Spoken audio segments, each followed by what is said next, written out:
como decía antes la patronal, que es AEFE, jóvenes empresarios, la Cámara y algunos empresarios más representativos de Pontevedra.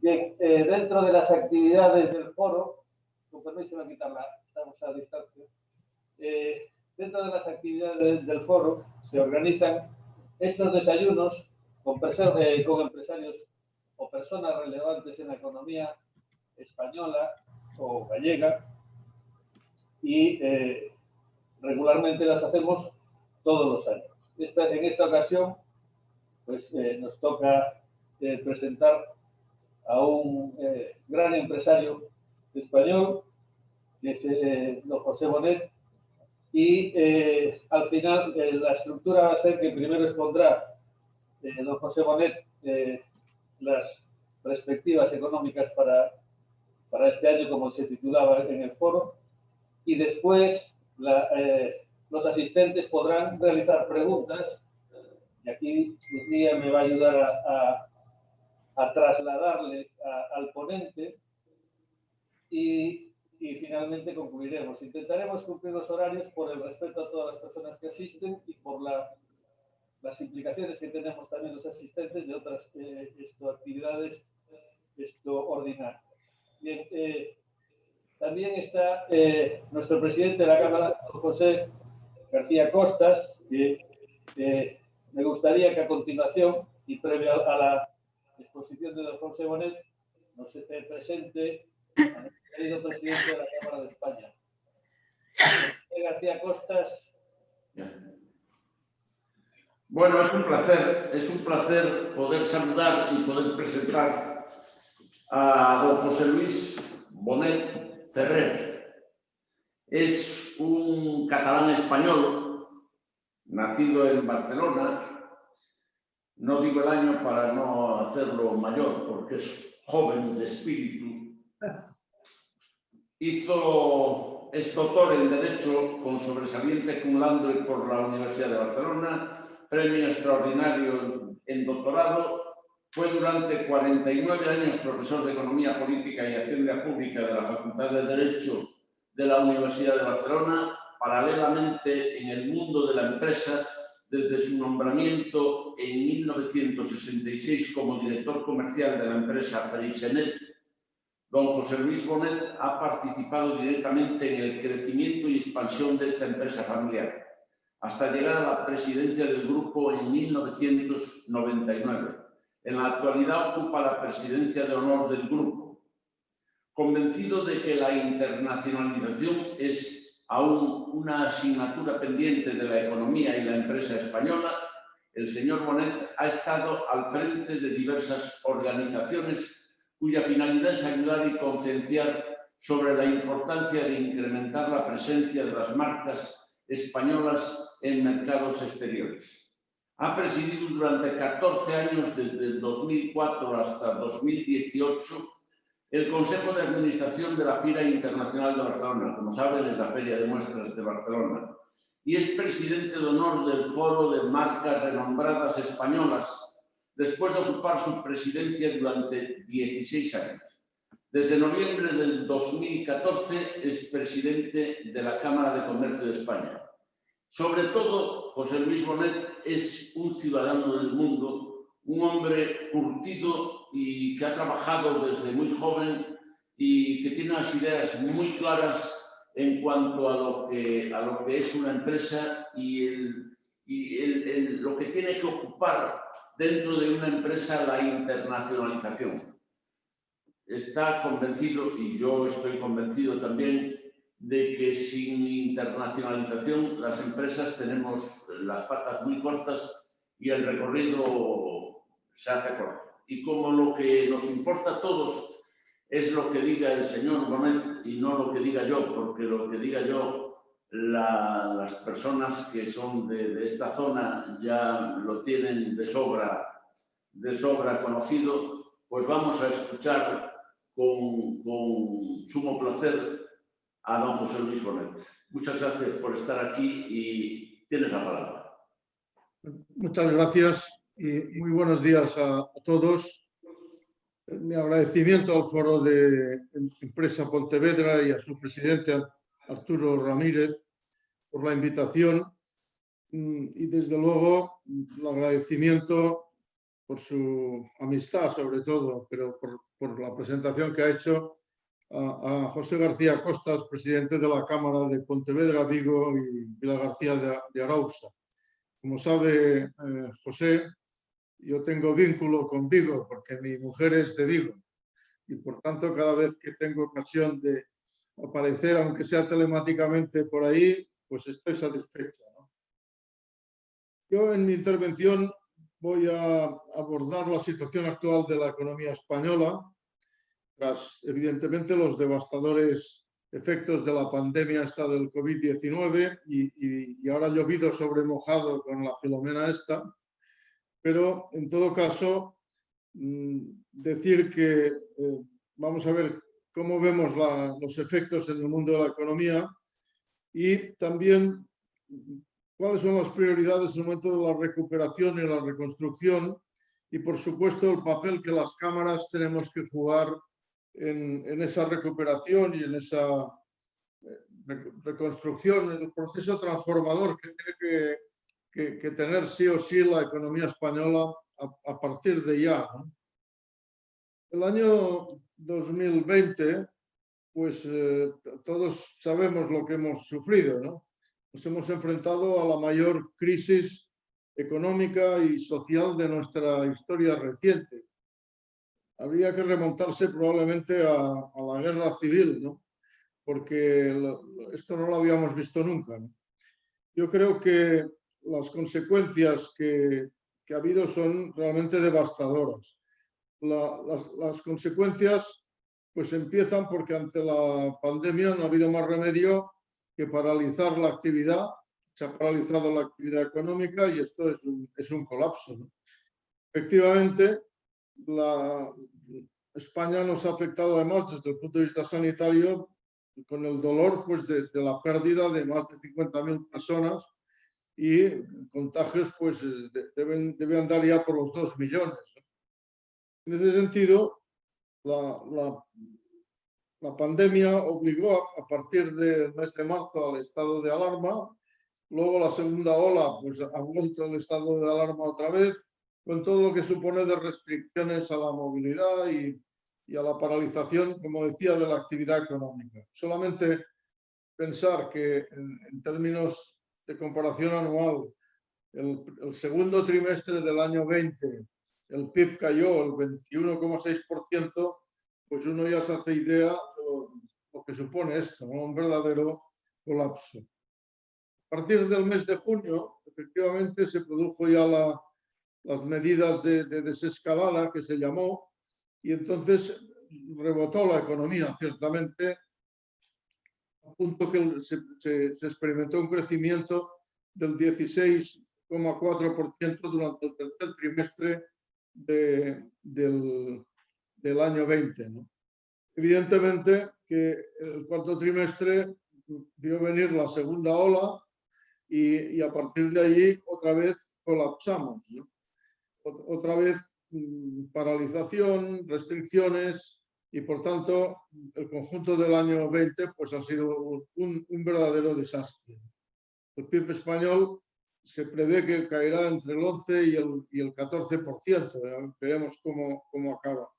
Es realmente una cifra alarmante.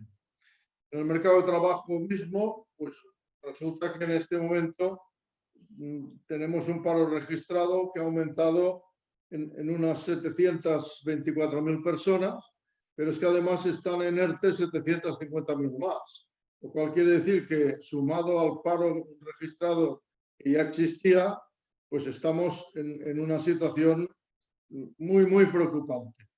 Yo aprovecho para decir que si uno ve la encuesta de población activa, pues ve que en España hay 18 millones de hogares. Bueno, pero también ve que de esos 18 millones de hogares resulta que 6 millones están totalmente inactivos. Es decir, no hay ningún miembro de esas familias que trabajen, porque están inactivos o porque están parados. Claro, 1 de cada 3. cierto que está la economía sumergida ahí, es verdad, pero bueno, quiere decir que el problema actual de España es el emprendimiento. Es decir, si no hay empresas, no salimos de esta, ¿no?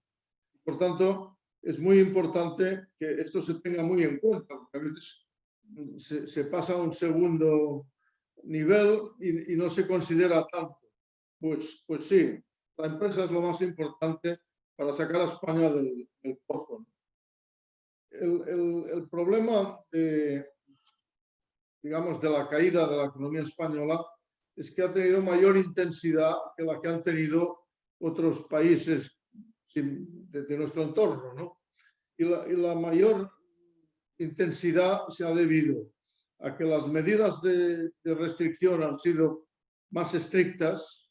Por otro lado, en la estructura de nuestra economía, que está muy basada en el turismo particularmente. Cuando digo turismo lo digo en sentido amplio, todo lo que cuelga del turismo, ¿no? Es decir, el comercio, la restauración y más allá, sectores como el agroalimentario, que al principio uno piensa que no, que es otra cosa y no, porque resulta que los 83 millones de turistas que vinieron a España en el año 19, pues resulta que comen y beben muy bien. Y por tanto, el sector agroalimentario también depende de eso. Y por otro lado, pues sectores como el inmobiliario o el transporte, en fin, ahí hay un efecto transversal muy grande y España no puede vivir sin esto, se ha de recuperar cuanto antes, ¿no? Yo por esto digo que ahora uno de los grandes objetivos es acelerar al máximo la vacunación, porque si la vacunación se acelera, pues podremos realmente llegar a una situación de seguridad suficiente para que el año 2021 no se pierda, porque si vamos renqueando en el tema de la vacunación, pues perderemos el año 2021 y eso sería pues un llover sobre mojado muy, muy duro. Creo que esto hay que decirlo constantemente porque es muy importante que nos pongamos las pilas y no perdamos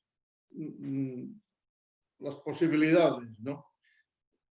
El turismo es absolutamente estratégico. Para ello va a ser necesario presionar para que la conectividad aérea se normalice, porque de los 83 millones de turistas que vinieron aquí el año 19, 68 millones vinieron por avión. Por tanto, la conectividad aérea es clave. Habrá que arremangarse y procurar que desde luego en la campaña de verano esto esté resuelto.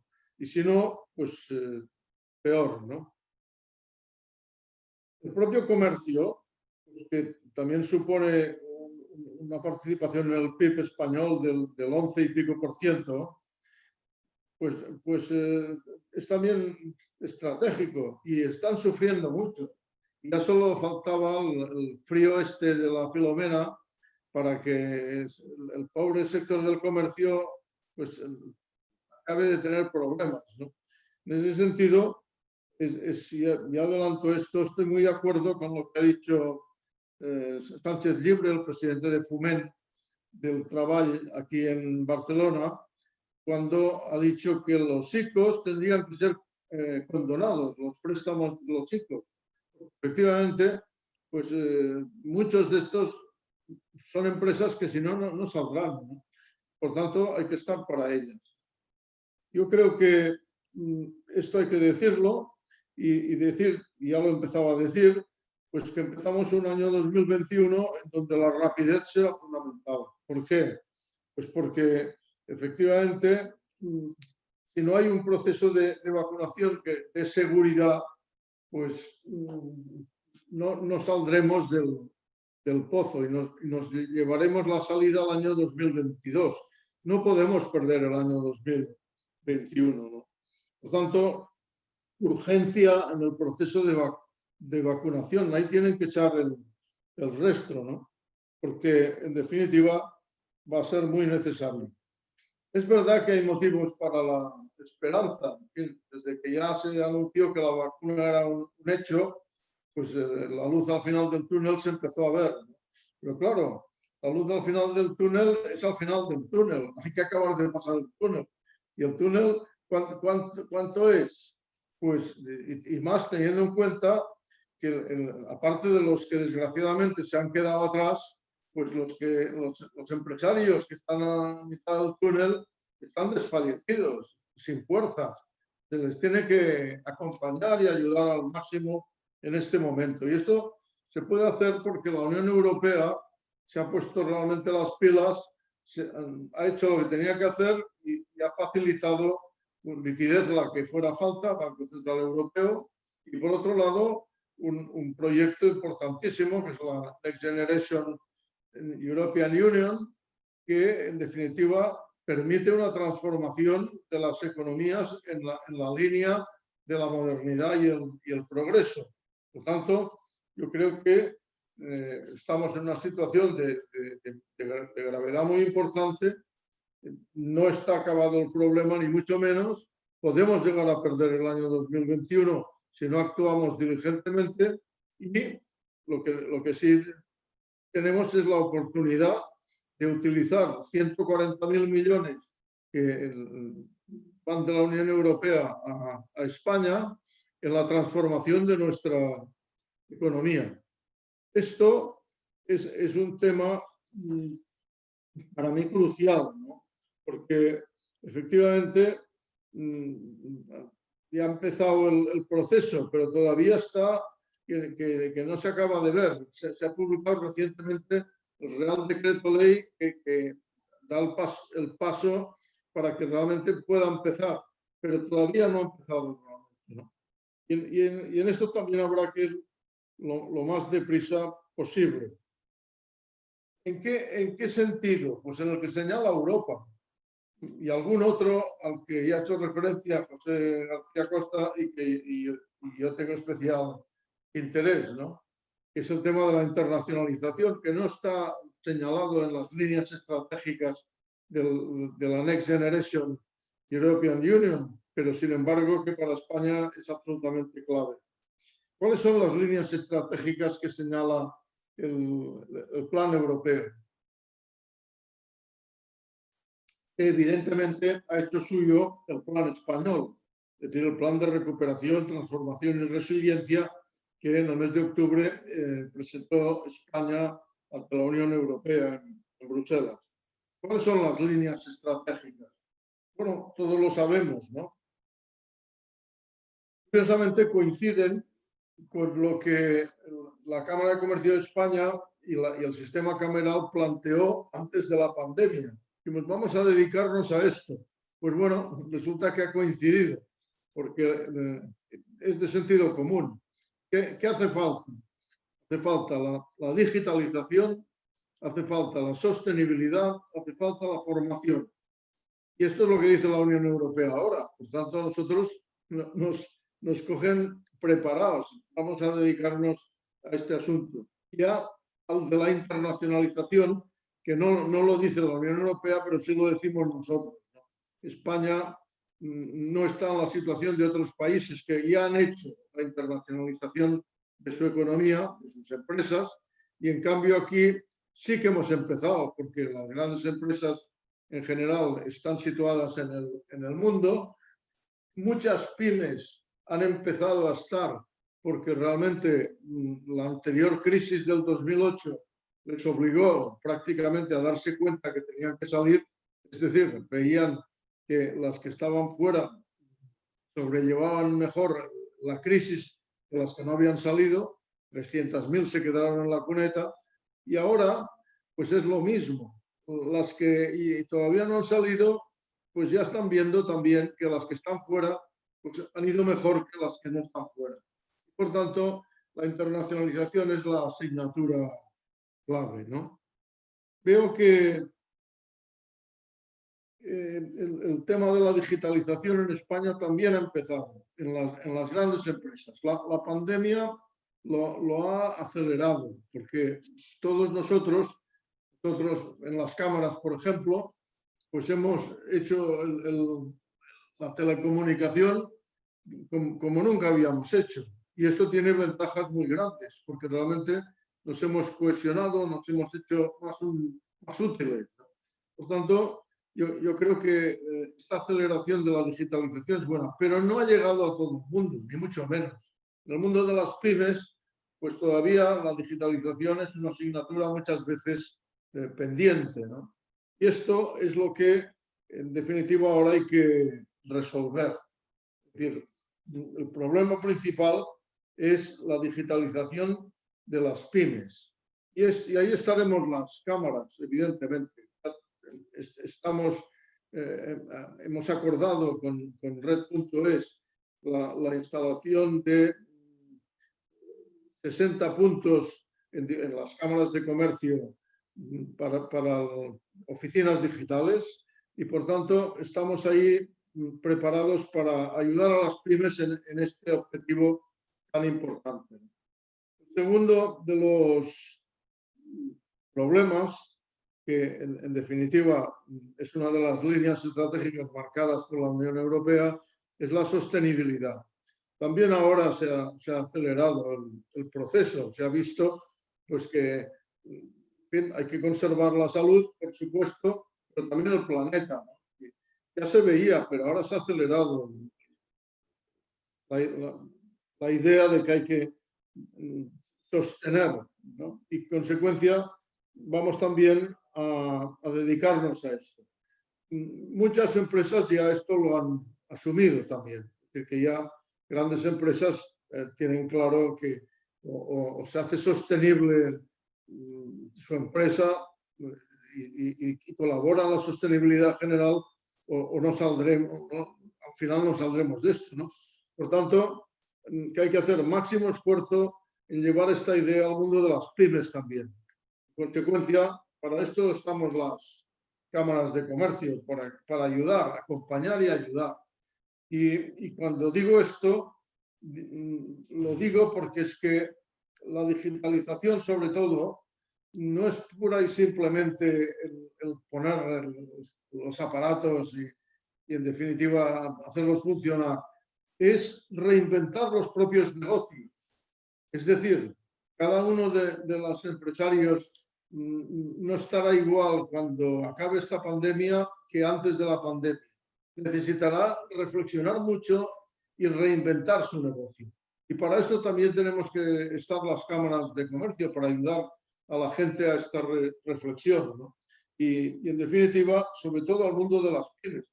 No olvidemos que España, pues que afortunadamente tiene grandes empresas que son tractoras y son fundamentales, pues en su mayor parte es un país cuya economía se estructura a partir de las pymes y por tanto hay que, en definitiva, estar muy atentos a que la transformación se produzca también en el mundo de las pequeñas y medianas empresas.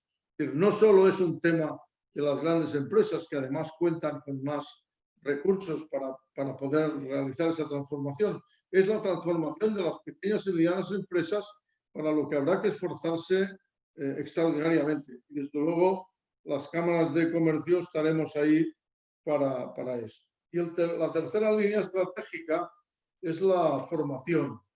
Bueno, esto es el principio de todo. Es decir, si uno quiere mejorar, pues es a través de la formación. Esto es el talento de la gente. El talento de la gente muchas veces, y en España abunda, es el propio talento natural. Claro, eso es la base.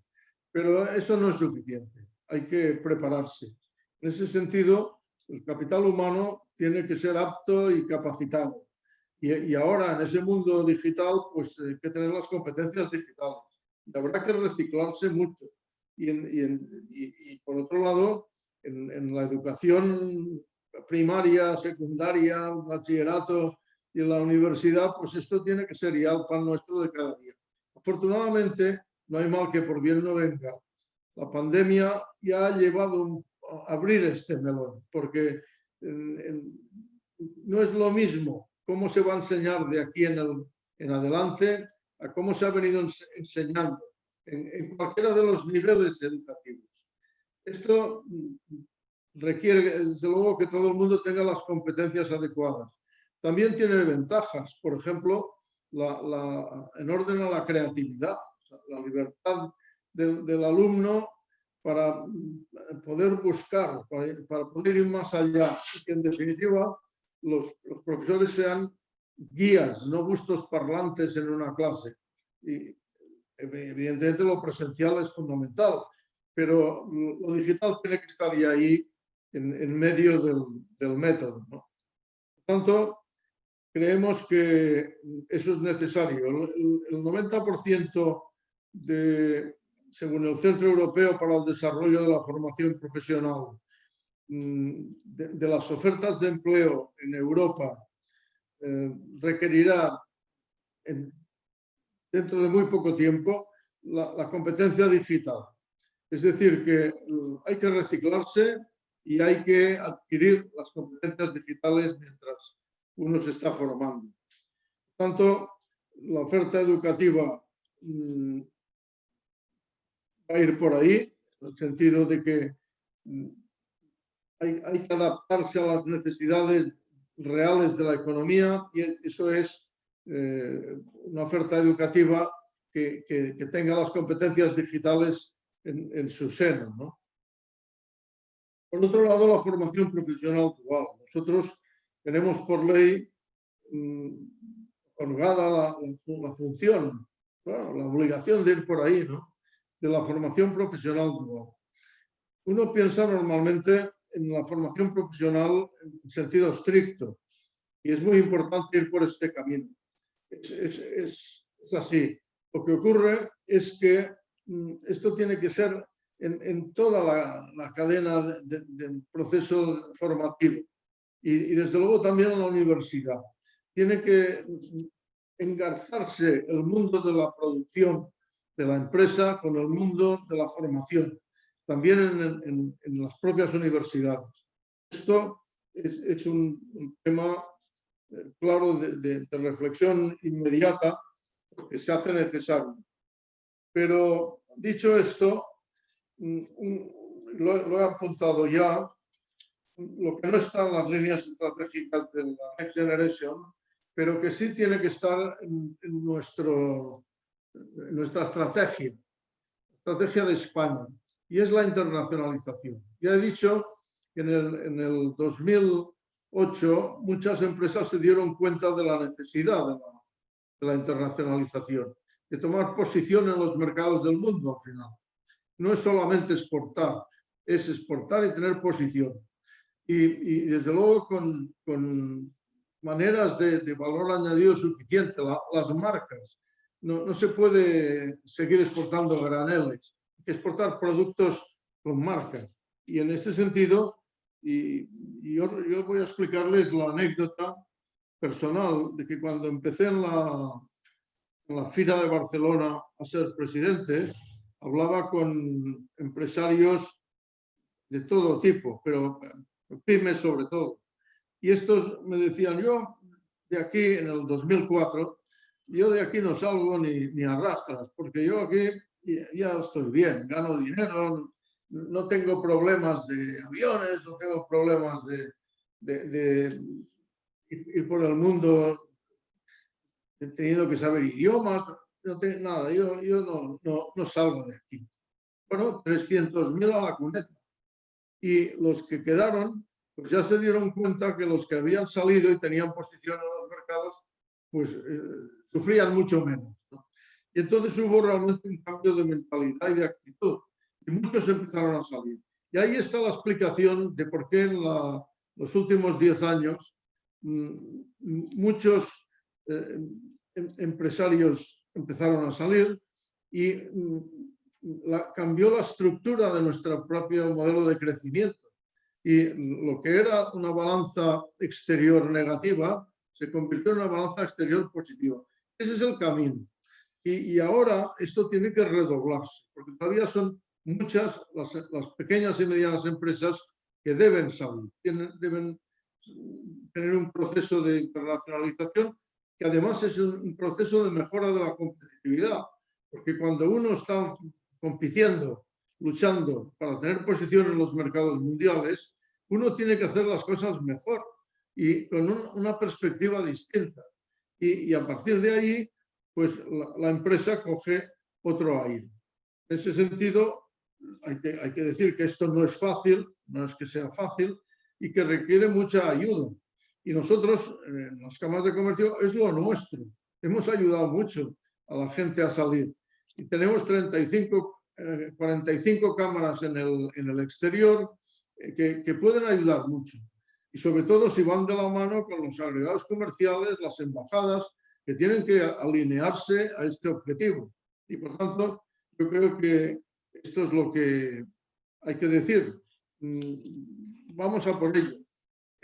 La última encuesta de perspectivas empresariales que hemos hecho en la Cámara de Comercio de España nos dicen que el empresario español en este sentido está más optimista y se entiende bien porque va más retrasado, ¿no? Y ve que muchos han salido y pueden salir y va a hacerlo. Por tanto, muchos creen que nosotros mejoraremos en este terreno.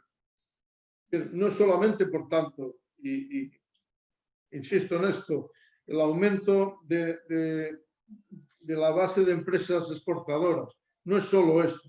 Hay que empezar por ahí, pero no es solo esto. Hay que tener posición en los mercados y desde la perspectiva del valor añadido y aprovechar a fondo todo lo que España, que es extraordinario, puede ofrecer.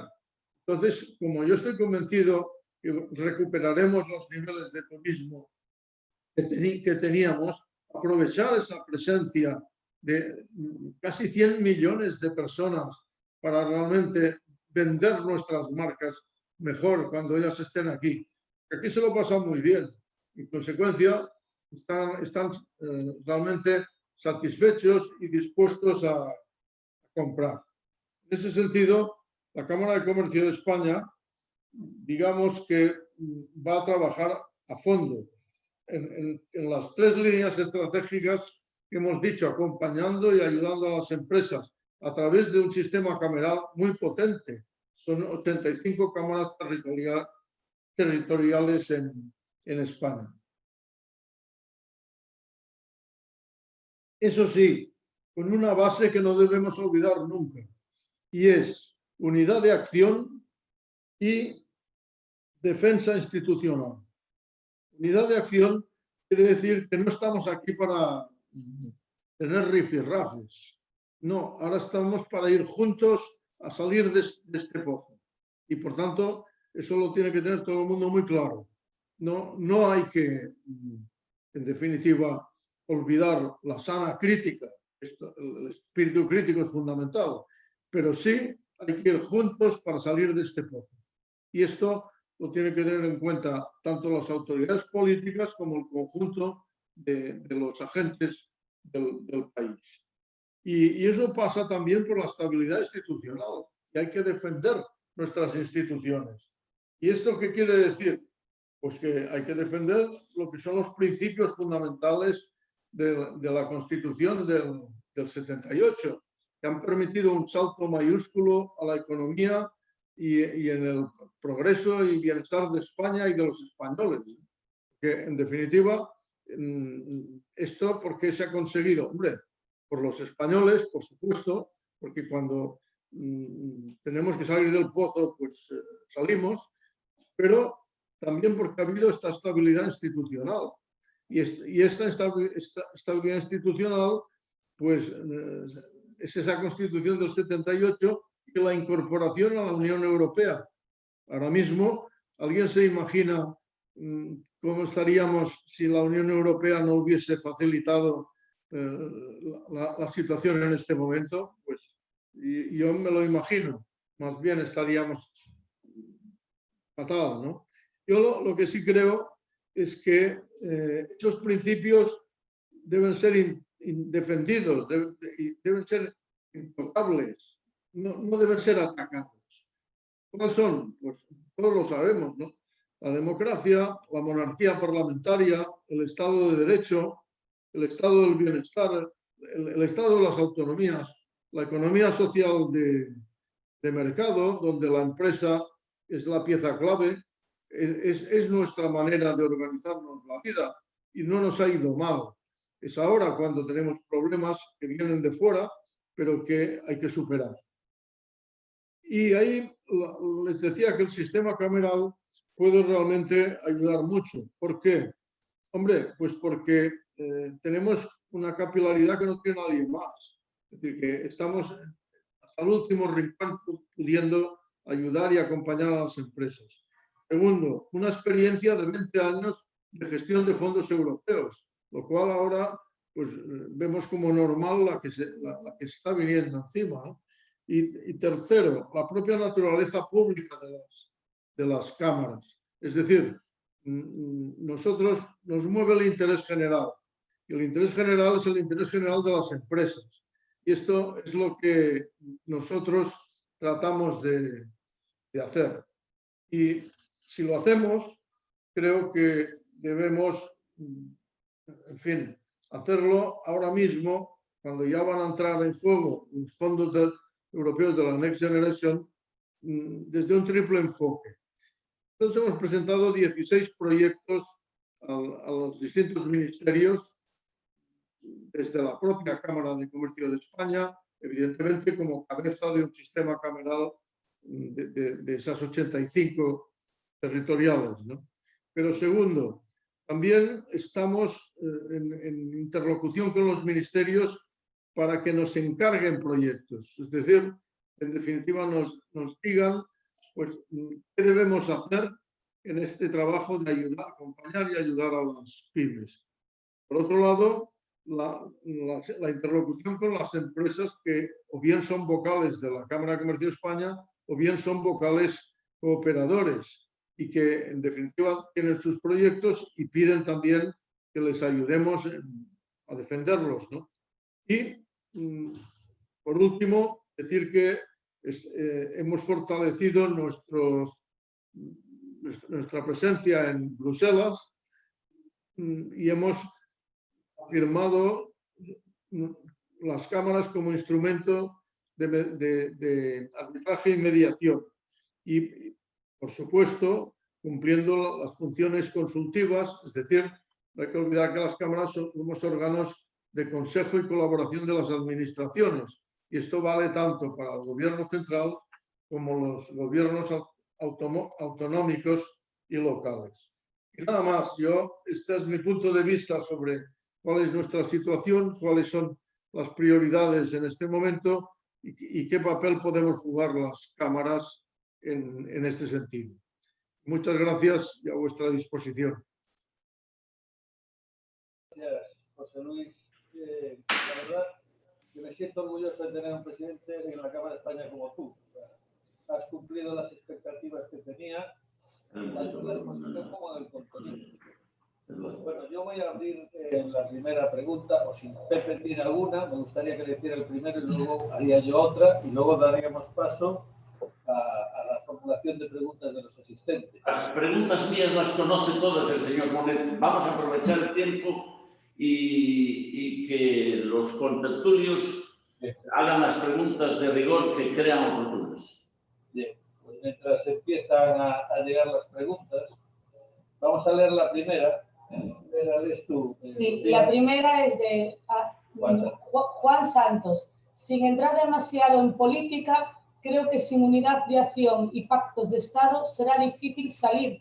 ¿No es posible que patronal y sindicatos se pongan de acuerdo para presionar hacia pactos transversales estables de recuperación? Gracias. Bueno, yo lo he dicho, pienso esto, ¿no? Es decir, es un momento de emergencia nacional.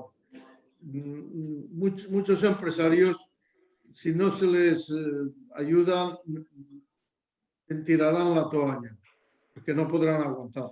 Hay que ayudarlos. Hay esa referencia, que estoy de acuerdo con lo que ha dicho Sánchez Libre respecto a los créditos avalados por el ICO. ¿Debieran ser condonados? Pues sí, yo creo que sí. Al menos en los casos de necesidad absoluta, si no, se perderán las empresas. Entonces, en cuanto a la política, pues yo no entiendo cómo en este momento puede haber planteamientos políticos que no estén en la línea de acompañar y apoyar a las empresas, que son la base fundamental de salida de esta crisis. En ese sentido, y lo recalco, no quiere decir que no haya el necesario espíritu crítico y que se digan las cosas como uno las piensa, no faltaría más. Pero en todo caso, unidad de acción. Tiene que ir todo el mundo a la una para ayudar a las empresas en este momento. Porque ayudar a las empresas es ayudar a los empleos y eso es ayudar a la gente. Lo que se trata, al menos yo es lo que pienso, el que se dedica a la política está al servicio de la gente. Trata de ayudarles en momentos tan duros como los actuales. Mientras aparecen más preguntas, yo tendría el deseo de escucharle pues toda una mañana y una tarde seguida a José Luis Bonet, porque no tengo la misma oportunidad que Pepe de tener ese contacto y me encanta escucharle. Le voy a hacer una pregunta orientada sobre la economía española, el tamaño de las empresas. ¿Qué me refiero? Dentro de los objetivos que has planteado, José Luis, en concordancia con los objetivos que nos transmite Europa y que nos lleva a cabo a las cámaras, quería preguntarte, ¿qué opinas sobre el tamaño de las pymes de cara a la internacionalización? Porque esto se ha hablado mucho, hay muchos estudios sobre el tamaño de las pymes en España y de la importancia que puede tener la agrupación de pymes de cara a exportar. Porque muchas veces el tamaño de las pymes hace difícil la internacionalización. Entonces me gustaría conocer tu opinión al respecto del tamaño de las pymes y de la oportunidad o la posibilidad de agruparse, hacer algunas fusiones temporales o agrupaciones para internacionalización. Es una posibilidad. Sin embargo, yo creo que en esto hay que ir a por todas. ¿Por todas qué quiere decir? Yo lo he dicho antes. El empresario tiene que aprovechar esta pandemia, las dificultades que le impone, para reflexionar y reinventarse. Y reinventarse. ¿Qué quiere decir?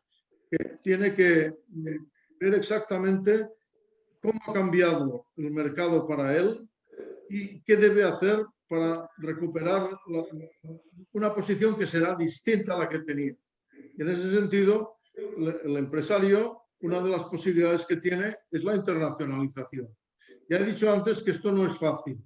Y es un trabajo intenso y tenaz, pero que en todo caso es posible y que un empresario tiene que pensar en esto.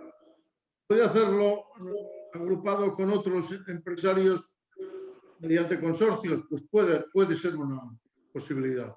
Pero en todo caso, si tiene que hacerlo él solo, tiene que poner ahí toda la carne en el asador y buscar el apoyo de la gente que puede ayudar. Por ejemplo, las propias cámaras, por ejemplo, las propias administraciones que tienen elementos para hacerlo. Todos ellos juntos, además. Y en ese sentido, ver con prudencia siempre que eso es una necesidad. El tamaño es verdad. España tiene este problema de unas pymes demasiado pequeñas, pero hay muchas medianas empresas que están en condiciones de dar este paso, pueden hacerlo. Tienen que buscar entonces la máxima ayuda. Y muchas veces la encontrarán en grandes empresas que son tractoras. Muchas empresas que ya están situadas arrastran a otras a que hay que aprovechar esto. Y por tanto, lo que es fundamental es, diría yo, plantearse el tema de la internacionalización justamente como el objetivo principal, porque la digitalización, la sostenibilidad, la formación van convergiendo en la internacionalización. Es decir, el que se plantee la internacionalización tendrá que cambiar la digitalización, la propia formación y ver el mundo de otra manera. Esto es como debe hacerlo. Sí, bueno, solo un pequeño recordar que estamos aquí reunidos gracias al patrocinio del Banco Sabadell, que también es catalán, pero sin embargo, con su espíritu de internacionalización, que coopera mucho con todas las empresas, don José Luis lo conoce bastante bien. Y pues quiero recordar que estos cafés, en este momento virtuales, que fueron y serán, espero en breve, cafés reales, con presencia física y digital también, son gracias al Banco de Sabadell. ¿Y hay más preguntas que tienen? Sí, Jesús Rey es el presidente de la Asociación de Jóvenes Empresarios de Pontevedra. La situación de la economía en general es dura, pero para los emprendedores mucho más, y no se están teniendo en cuenta, ya que las justificaciones de las diferentes ayudas se basan en facturaciones anteriores, además del gran golpe que dio para Galicia en relación al Camino de Santiago, donde muchos emprendedores estaban basando su actividad en el Año Santo, y este se ha quedado en una situación complicada. Hay que sacar provecho de lo que tenemos, que es mucho y bueno. Por ejemplo, el Camino de Santiago. Pues sí, puede ser una de las palancas para una campaña que active la demanda de turismo hacia España en los países europeos, que son los que nuestros caladeros principales en este terreno. Y en ese sentido, hay que hacerlo con todas las posibilidades que tenemos a mano, que son muchas.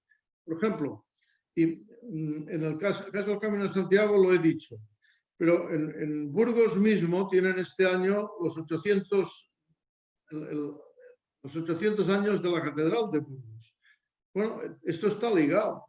Pues hay que hacer ahí campañas en esta dirección, porque, como decía, no es solo digamos, que se vea país seguro, es también que hay que dinamizar la demanda, porque en este sentido hay dos fuerzas contrapuestas. Uno, pues que cuando uno sale de una crisis como esta queda agotado, pero otro también sale con la euforia de haber superado la crisis, y hay que aprovechar esto. En ese sentido, cuando yo hablaba antes de la conectividad aérea tan fundamental, no solamente hay que decir España es un país seguro y ya está todo el mundo vacunado y ya está, sino que se tiene además que llegar a los mercados internacionales para que la gente se dé cuenta y se anime. Esto yo creo que va a ser necesario para no perder el año 21.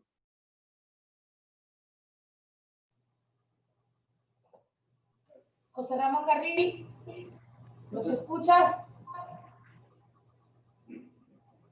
José Ramón Garrido.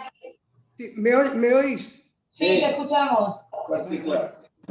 Pero ante todo, oye, darte las gracias, José Luis, por animarnos un poco y pensar que puede haber una salida del túnel, ¿no? Entre las líneas estratégicas que nos expones para salir de ese túnel y que son consensuadas ya por todas las administraciones y que nos animan continuamente a tomar parte en ellas, a salir basándonos en ellas, la digitalización, sostenibilidad, formación, y luego tú añades la internacionalización, en la que, por cierto, aquí en Galicia, o por lo menos en nuestra zona, Vigo-Pontevedra, no se concibe la internacionalización. Ninguna empresa hace un proceso de internacionalización sin pasar por la Cámara de Comercio, donde tenemos unos auténticos expertos, gracias a los cuales hay incluso profesiones, como la mía, de gestor administrativo, que no hacemos nada sin pasar por la Cámara de Comercio. Por lo tanto, en cuanto a internacionalización, la Cámara tiene aquí un protagonismo excepcional. Pero hay algo que quizá yo echo de menos. Verás, en torno a las cámaras estáis siempre las grandes empresas. Y en las grandes empresas tienen una percepción de determinados conceptos que no necesitan de ningún tipo de apoyo. En digitalización o en sostenibilidad, por ejemplo, ¿no?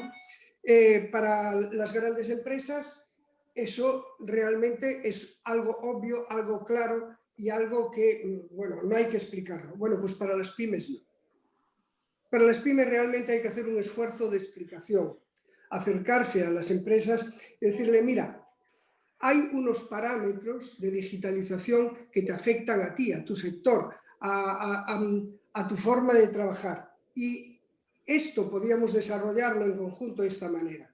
La sostenibilidad es que la mayor parte de las pymes, la sostenibilidad es algo que incluso llega a sonarle como una molestia, como un peligro. Bueno, pues ahí no solo las cámaras, porque si nos referimos a esa propuesta maravillosa que haces de unidad de acción, esa unidad de acción, en esa unidad de acción implicaría no solo a las cámaras de comercio, sino a todas las asociaciones de empresarios que descendieran, hicieran ese esfuerzo informador, ya no digo formador, que es otra cosa, pero por lo menos informador con respecto a las pymes de lo que significa realmente, o puede significar para ellos realmente, el dedicarle un pequeño esfuerzo a la digitalización y a la sostenibilidad.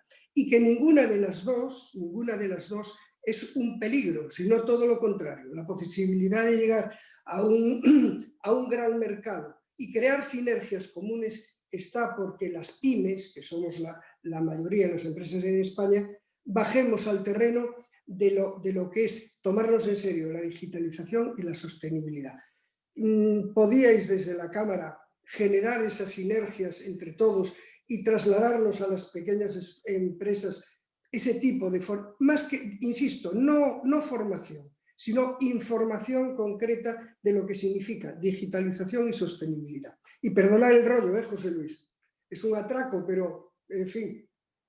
No puedo estar más de acuerdo. Es decir, que no hay mal que por bien no venga. La pandemia que pone a las empresas ante el precipicio tiene una virtud, que es esa, que es que necesitan lo que sea para no caer. Y por tanto están más abiertos que nunca a recibir las ayudas necesarias. Las instituciones y las administraciones tenemos que estar a su servicio y ayudarlas, sensibilizarlas, como tú decías, y lo que seguro es que hay que echar el resto. En este momento es el momento de echar el resto y sobre todo ir juntos. Nada de diferente, no, si estamos al servicio de todos juntos. Esto es lo que hay que hacer. Y es un momento dramático de vida o muerte. Y por tanto, lo que se trata es de ayudar a la gente a que salga. La gente tiene una capacidad de resistencia muy grande. La mayor parte de pymes son empresas familiares. Tienen una capacidad de resistencia muy grande. Bueno, pues hay que animarlas a que no se rindan, a que sigan. Sobre todo que se esfuercen en reinventarse. Todo esto es fácil de decir, yo lo digo, y es fácil, pero es difícil hacer. Pero es que no hay otro remedio. Es decir, lo que hay que hacer es salvarse mejorando. Si no hay mejora, no habrá salvación.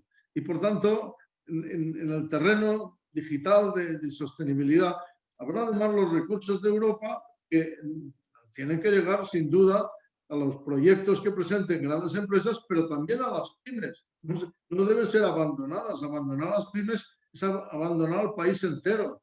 Y por tanto, tienen que los recursos llegar hasta ahí. Nosotros tenemos que estar a su servicio porque muchas pymes necesitarán esa ayuda. Y lo que hay que hacer, yo antes lo decía cuando hablaba del túnel, ¿no? Los empresarios están en mitad del túnel, desfallecidos, no pueden llegar al final y ver la luz directamente, sino que la ven de lejos y a lo mejor no llegan. Si no los ayudamos, no llegarán. Afortunadamente, Europa permite que se les pueda acompañar y ayudar en este sentido.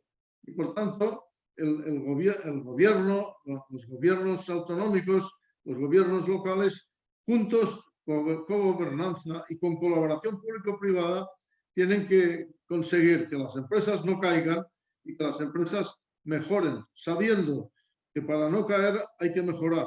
Y eso es lo que hay que hacer en este momento. Hola, le va a hacer la siguiente pregunta Arturo Ramírez, que es el presidente del Foro Empresa Pontevedra, ¿vale? Le damos paso. Arturo, abre el micrófono.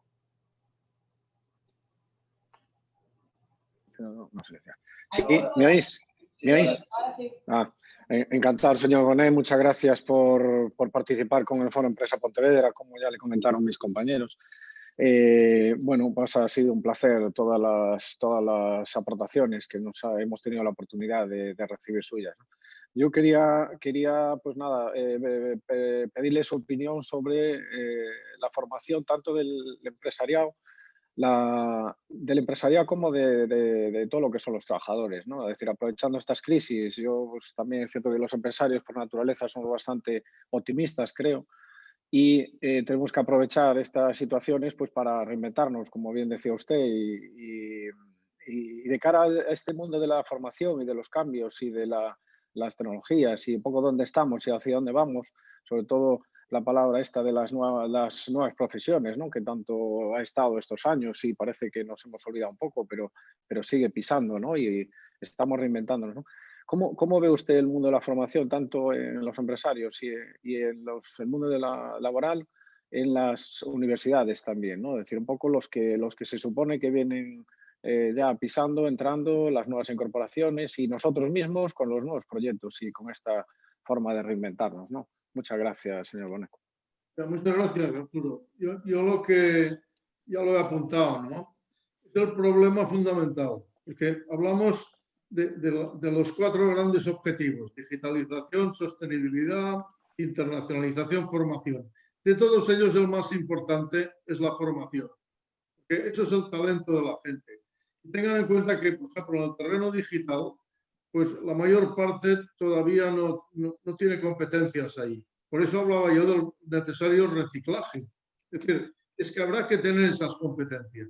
Y por tanto, vamos a tener que hacer un esfuerzo especial en el terreno de la formación. Ya se dice que la formación tiene que ser continua. Pues sí, ahora más que nunca. Es decir, ahora habrá que aprender cosas que pensábamos que no tendríamos que aprender. Y una de ellas son las competencias digitales.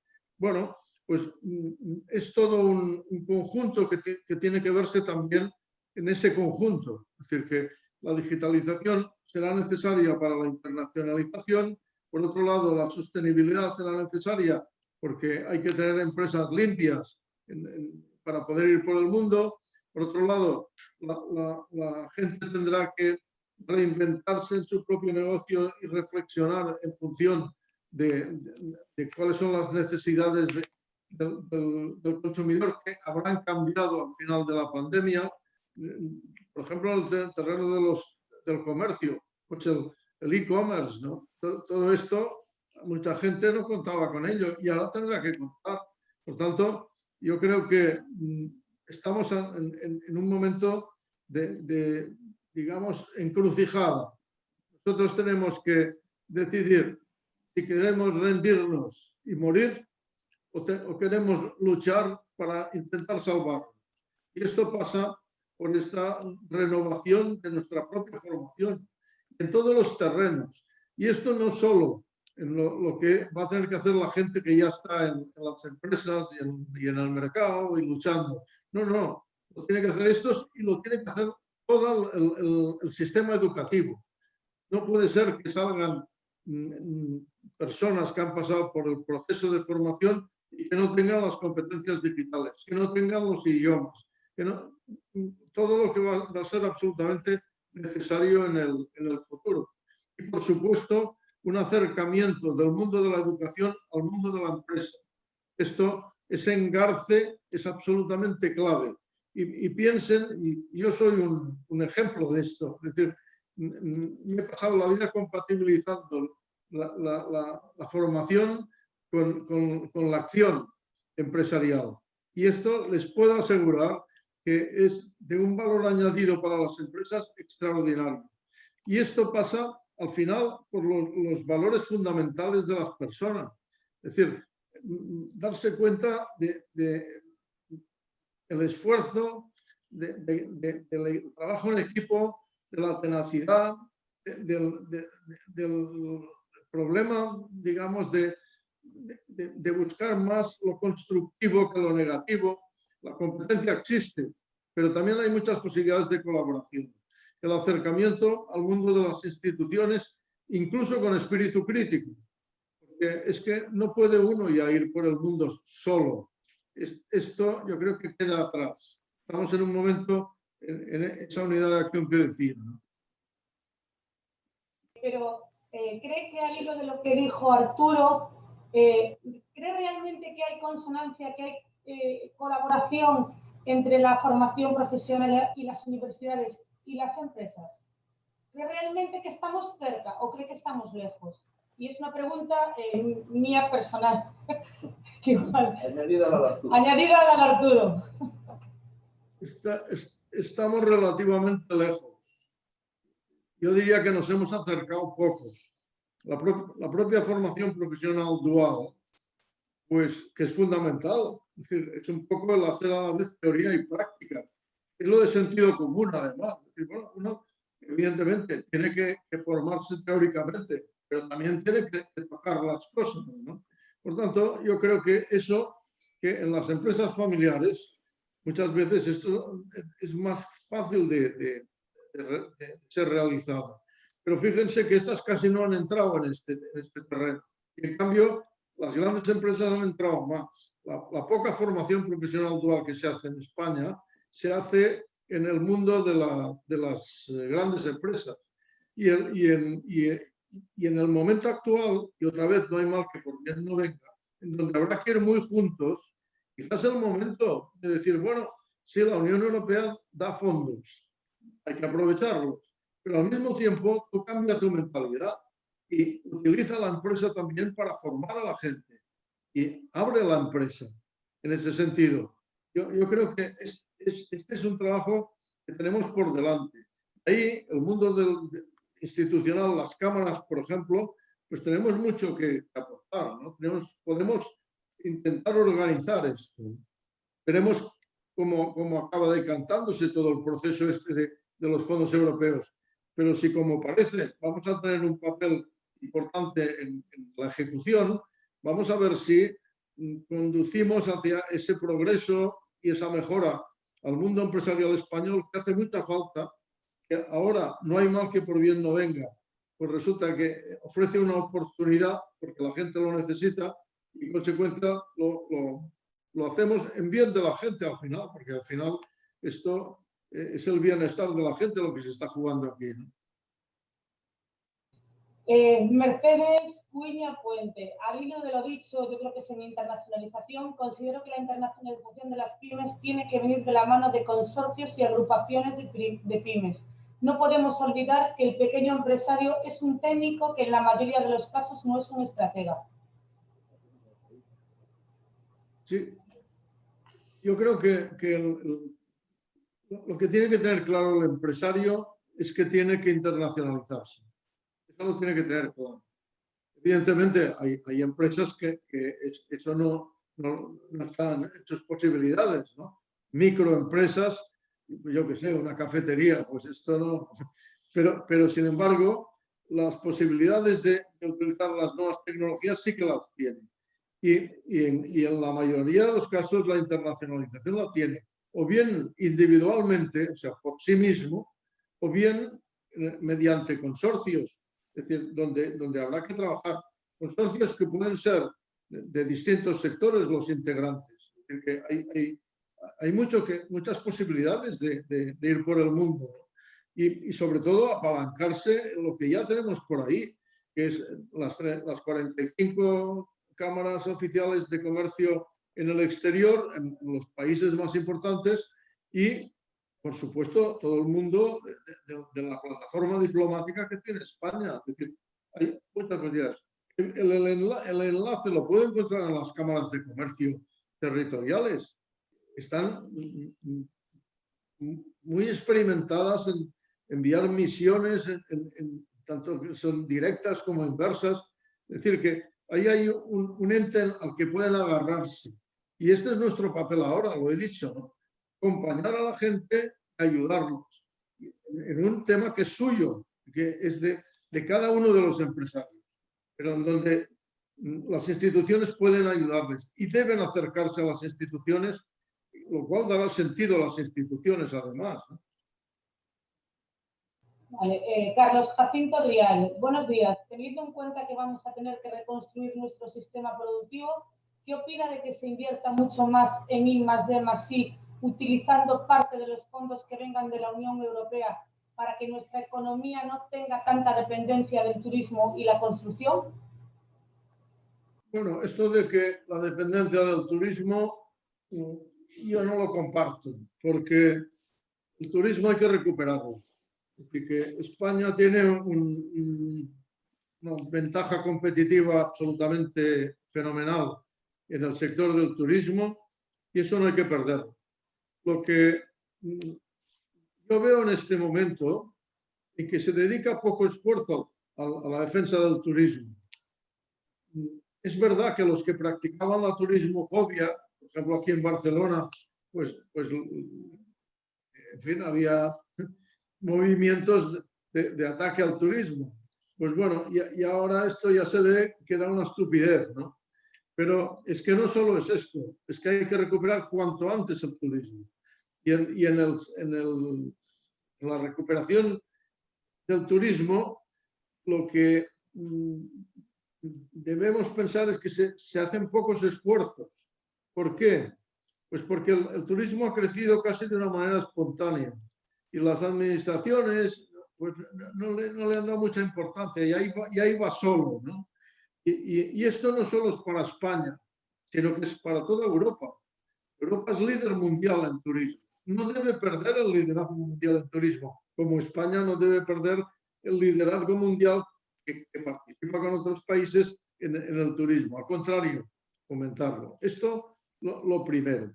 Evidentemente, esto no quita que no haya que realizar esfuerzos en el terreno de la reindustrialización, por ejemplo, o en el terreno de la mejora de los planteamientos comerciales. Es decir, que son objetivos que no son en absoluto incompatibles, al contrario. He dicho yo al principio que el turismo era un sector estratégico que de una manera transversal afectaba a todos los sectores prácticamente. Que por tanto, si uno tiene la suerte en España de ser un país con ventaja competitiva en el turismo, debe mantener eso claramente.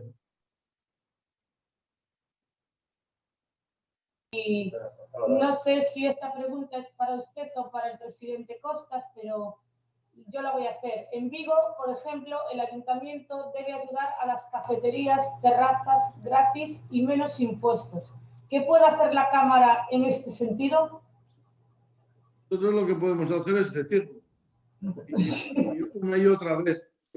¿Por qué? Pues porque es verdad. El Estado no siempre ha ayudado lo necesario, es decir, que ha sido cicatero en el terreno de las moratorias fiscales, por ejemplo. ¿Qué quiere decir esto? Hombre, que es que si perdemos las empresas, se acabó el invento, ¿no? De que el país colapsa y, por tanto, hay que mantener las empresas. El Estado no es más que un instrumento al servicio de las empresas. ¿Por qué? Porque es la manera fundamental y básica como hemos organizado nosotros nuestra vida económica, como han hecho los principales países del mundo y en definitiva, lo que son las economías sociales de mercado. Yo diría las economías de mercado que en el caso de España y de toda Europa son economías sociales de mercado, porque el camino yo creo que es este. Podría ser quizá, se podría discutir si es más eficiente una economía de mercado sin social, pero yo lo dudo. Yo creo que es mucho mejor ir juntos, ¿no?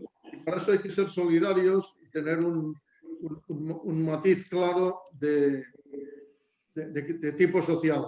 Por tanto, si esto es lo mejor, es lo que a España le ha permitido dar este salto mayúsculo que ha dado en los últimos 60 años. Bueno, pues oiga, vayamos por ahí, no dejemos de ir por ahí.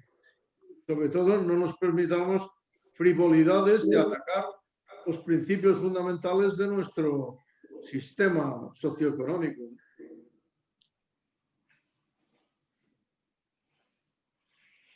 Bien, para cerrar yo quería hacerle una pregunta que no se ha tratado aquí y como muchos problemas que existen en la economía está pasando inadvertido. Después de tanto hablar sobre el Brexit y tanto consultar a grandes expertos, por ejemplo de Banco Sabadell, que nos acompañan mucho en la internacionalización, se está dejando de hablar del Brexit y hemos aterrizado a marchas forzadas en un Brexit que no sabemos bien las consecuencias que tienen o van a tener. Se está anestesiando ciertas acciones que van a venir del Brexit, pero me gustaría conocer su opinión, don José Luis.